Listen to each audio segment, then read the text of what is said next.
How to check inbox in the game 8 Ball Pool. Let's go ahead and start the video without wasting any more time. First of all, open 8 Ball Pool on your device. After that, you can just see that this is a mail icon over here. Just go ahead and tap on your inbox.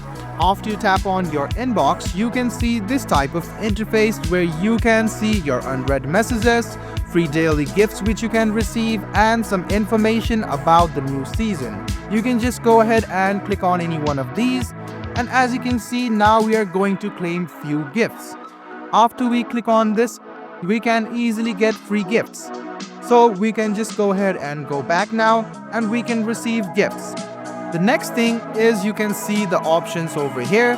The news is about here on the top right hand side. You can also view the mini clip news from here. So this is how easy it is to access or check your inbox on 8 Ball Pool. I hope this video was helpful for you. Like the video, subscribe to the channel, and do hit the bell button for more.